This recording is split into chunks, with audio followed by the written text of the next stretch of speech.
building is still there. Haut de la Garenne stands on the north coast of Jersey, overlooking the sea. It is a large Victorian building, grey stone, institutional architecture, the kind of structure that was built to house people who had nowhere else to go. It opened as a children's home in 1867.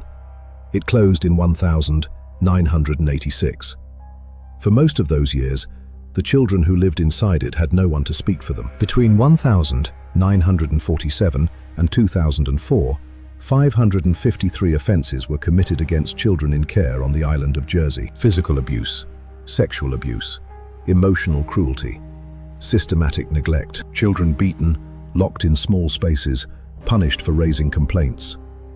Children who tried to tell someone what was happening to them and were disbelieved. Children who were failed at every level of an institution that was supposed to protect them.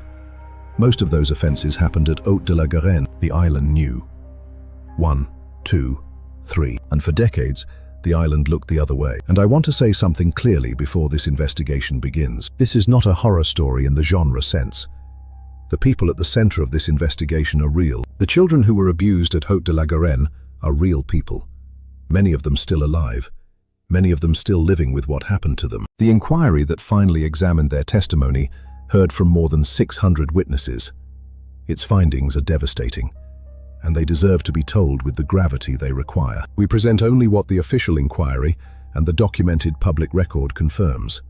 Every figure, every finding, every quote in this investigation comes from the independent Jersey Care Inquiry's published report, the Operation Rectangle police files, or confirmed journalism from the BBC, The Guardian, and NPR.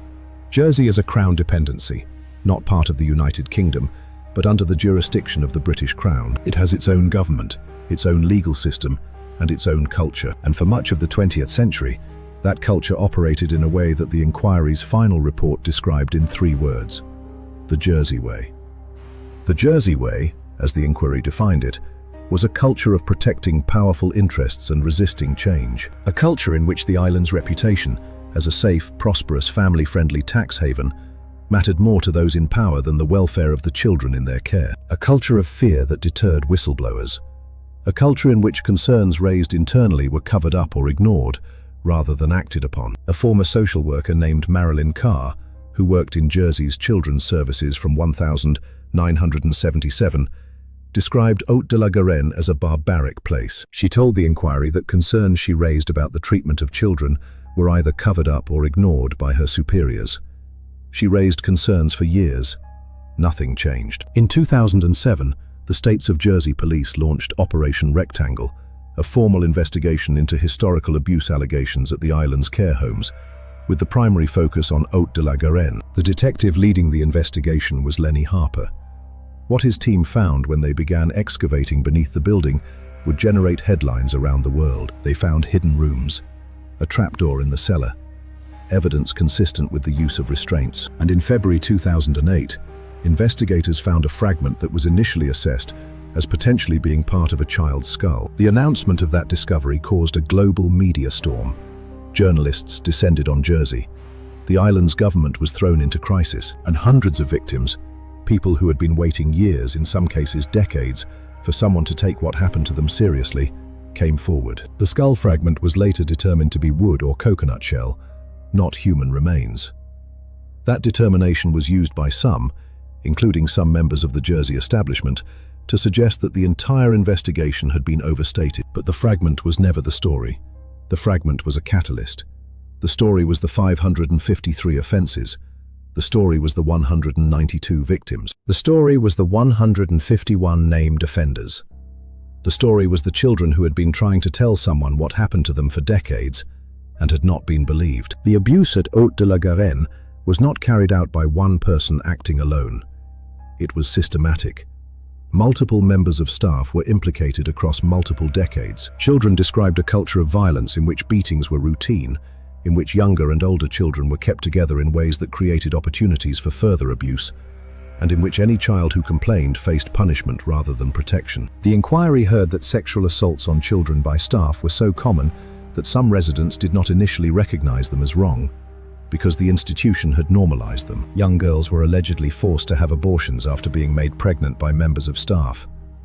The inquiry heard that when one witness reported what was happening to a staff member, he was told nothing could be done because the staff member feared being sacked or assaulted if he spoke up. A 14-year-old boy who had been placed at the home killed himself in 1966 after being charged with arson. His brother told police in 2008 that the boy had confided in him that he had been beaten and abused at the home. He was 14 years old.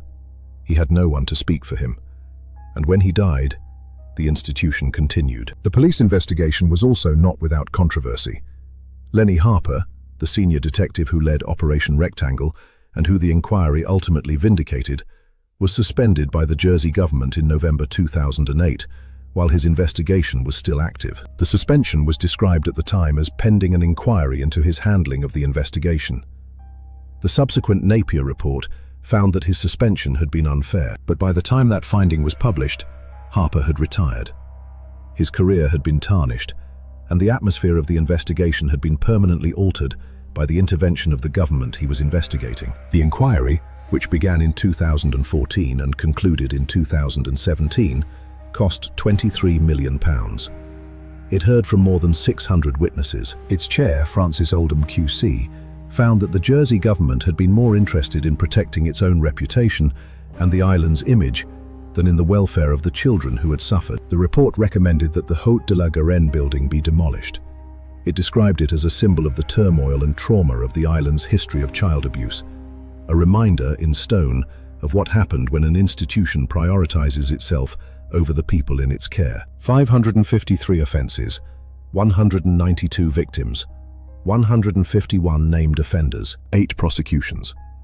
That gap between the scale of what happened and the scale of the accountability is not unusual. It is, as this channel has documented across 15 investigations, a pattern.